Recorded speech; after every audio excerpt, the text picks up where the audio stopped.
cantine scolaire et ses partenaires visent une alimentation plus saine pour les élèves. Elle a lancé une campagne pour la consommation de la banane dessert. Angela Merkel ne sera pas candidate à un 5e mandat. À travers cette annonce, la chancelière allemande amorce la fin de sa carrière politique. Bienvenue dans le 19h. Le statut nutritionnel des enfants préoccupe la direction des cantines scolaires. Désormais, elle vise une alimentation plus saine pour les élèves. En partenariat avec l'Organisation des producteurs exportateurs de fruits, cette direction a lancé la distribution de la banane dessert. C'était au groupe scolaire Yobou Lambert de Biafra dans la commune de Trècheville. Parga Sorokodi. Plus d'1 million d'élèves du primaire bénéficient d'un repas équilibré à midi selon la direction des cantines scolaires, ce qui représente une consommation d'environ 203 tonnes de vivres par jour. Selon le programme national de prévention des maladies non transmissibles, la faible consommation de fruits et légumes est à l'origine d'environ 19% de cancers gastro-intestinaux et d'environ 31% de maladies ischémiques cardiaques dans le monde. En Côte d'Ivoire, sur l'ensemble de la population âgée de 15 à 64 ans, 78,1% des consommateurs ont un faible niveau de consommation de fruits et de légumes. Soucieux du bien-être des enfants, la direction des cantines scolaires, en partenariat avec l'Organisation des producteurs exportateurs de fruits, ont initié une campagne de la consommation de bananes dessert. Objectif, renforcer les actions nutritionnelles à même de prévenir et de lutter contre la malnutrition chronique ou le retard de croissance chez le tout petit. La banane dessert contient beaucoup d'énergie. Elle est d'abord riche en amidon. Et quand la banane mûrit, l'amidon se transforme en glucides, donc du sucre. Et c'est très énergétique, c'est très important pour les enfants. Elle contient beaucoup de vitamines et contient aussi beaucoup de magnésium. C'est important pour les enfants et ça leur profite pour un meilleur apprentissage. Nous avons la ferme conviction que la consommation de bananes passera par les enfants, qui représentent un important vivier de consommateurs en Côte d'Ivoire. Acteurs du système éducatif de la direction régionale d'Abidjan 2 et de l'inspection de l'enseignement primaire de Trècheville, mais aussi élèves et enseignants du groupe scolaire Yobou Lambert de Biafra, établissement scolaire qui a servi de cadre pour le lancement de la distribution de la banane dessert dans les cantines scolaires, ont tenu à traduire toute leur gratitude aux initiateurs du projet. Je viens de déguster une banane. Je pense que c'est très bon. Je vais dire à mes parents que chaque jour de me payer une banane. Dans le cadre de la mise en œuvre de ce projet, les acteurs directs des 30 écoles bénéficiaires, dont 13 conseillers chargés des cantines, 30 gérants et 30 cantinières, auront leur capacité renforcée en nutrition et hygiène alimentaire. C'est comment ? Une rencontre a planché ce mercredi sur la mise en œuvre de plans pour voler au secours de personnes vulnérables.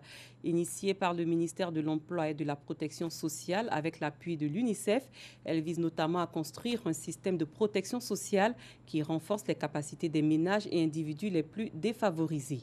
Awadiabi, Dangui, Ami Koulibaly. Une frange importante de la population connaît des difficultés en Côte d'Ivoire, où le taux de pauvreté est estimé à près de 47%. La classe moyenne représente 27% des 23 millions d'Ivoiriens, soit 6 200 000 habitants. Cette portion de la population gagne en moyenne 4 euros, soit 2 624 francs CFA, et 17 euros, soit 11 152 francs CFA par jour, selon une étude. Pour venir en aide à ces personnes vulnérables, des directeurs régionaux du ministère de l'Emploi et de la Protection sociale se sont réunis pour plancher sur des plans d'action. 4 axes essentiels en ressortent. Il s'agit de l'amélioration des conditions de vie des plus pauvres. Il s'agit également de l'amélioration d'accès aux services sociaux de base, d'investissement dans le capital humain.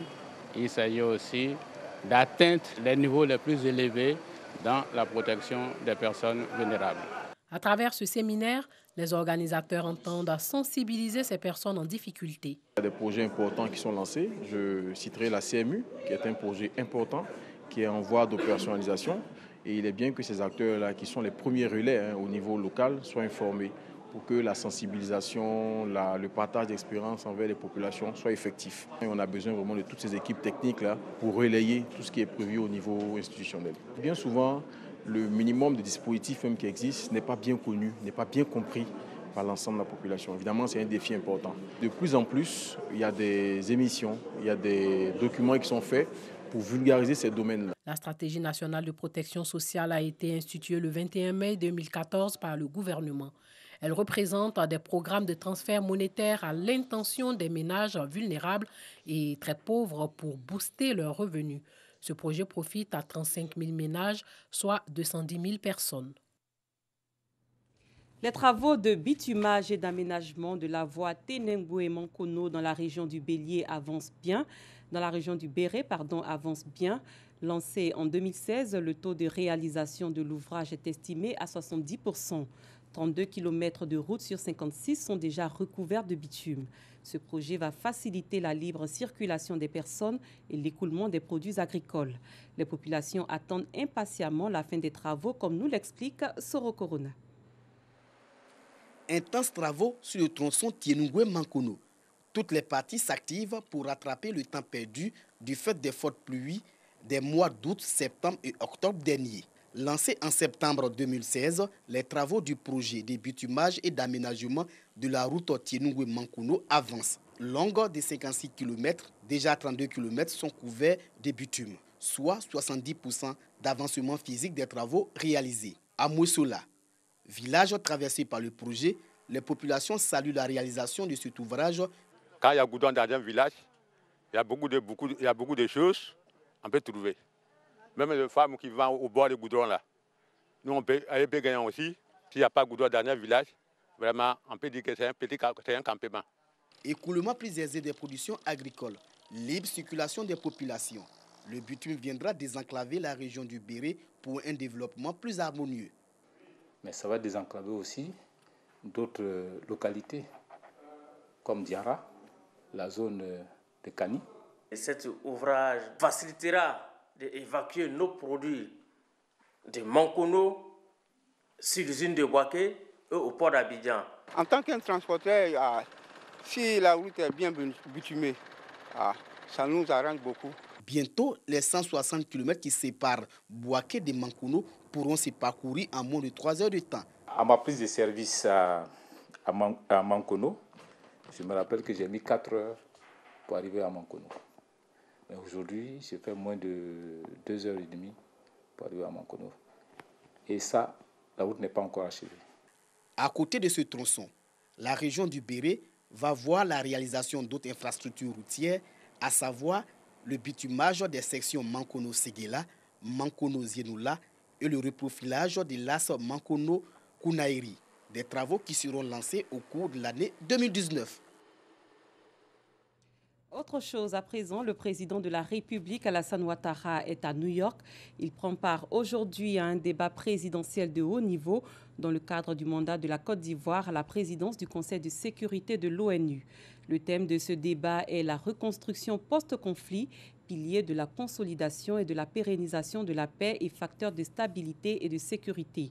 Le chef de l'État s'est donc adressé au Conseil de sécurité de l'ONU au cours de ce débat qui est l'occasion pour les participants de démontrer qu'une bonne sortie de crise passe par une redynamisation de l'économie.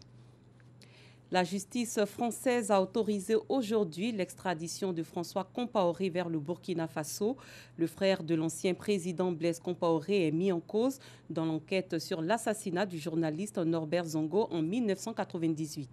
Âgé de 64 ans, François Compaoré avait été arrêté à l'aéroport parisien Roissy-Charles de Gaulle en octobre 2017 sur la base d'un mandat d'arrêt émis le 5 mai 2017 par les autorités de Ouagadougou.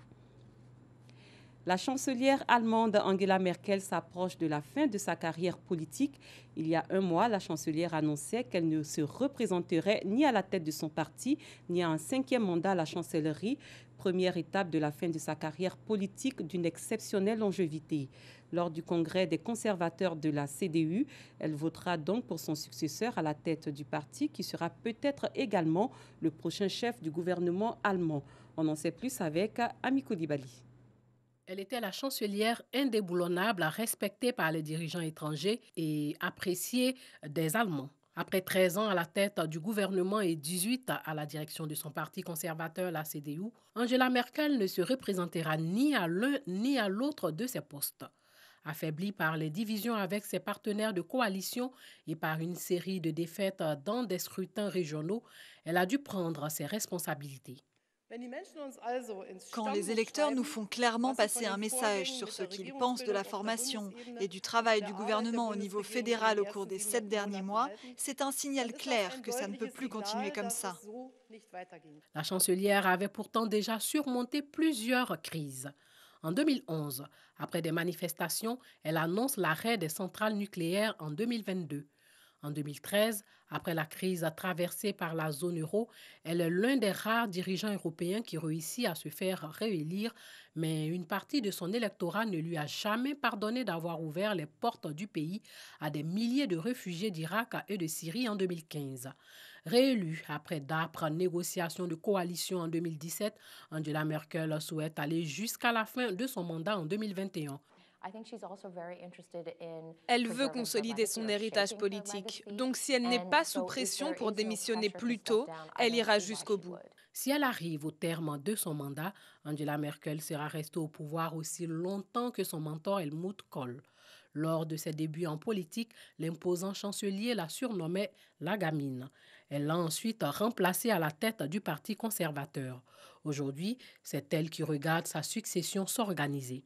Le futur président de la CDU sera peut-être le prochain chancelier d'Allemagne. Près de 20 ans après son éradication officielle, la polio est de retour en Papouasie-Nouvelle-Guinée et la tâche est immense pour mener une campagne de vaccination efficace contre cette maladie invalidante et potentiellement mortelle. Awa Diaby, Ami Koulibaly. On la croyait éradiquée depuis près de 20 ans. La poliomyélite est de retour en Papouasie-Nouvelle-Guinée. Un premier cas a été détecté en avril. Depuis, la maladie a contaminé des dizaines de personnes dans tout le pays. Campagne de vaccination négligée, système d'assainissement pauvre, voire inexistant. Toutes les conditions étaient réunies pour un retour de la maladie. Le pays souffre d'un taux de vaccination extrêmement faible depuis presque une décennie. Cela se reflète ici. Donc, ce n'est pas une surprise pour les acteurs de la santé publique, ni même pour le gouvernement.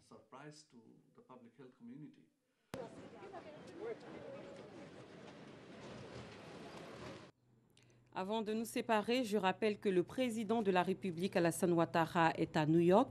Il prend part aujourd'hui à un débat présidentiel de haut niveau dans le cadre du mandat de la Côte d'Ivoire à la présidence du Conseil de sécurité de l'ONU.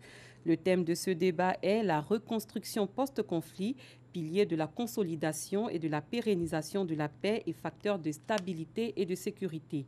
Le chef de l'État s'est donc adressé au Conseil de sécurité de l'ONU au cours de ce débat qui est l'occasion pour les participants de démontrer qu'une bonne sortie de crise passe par une redynamisation de l'économie.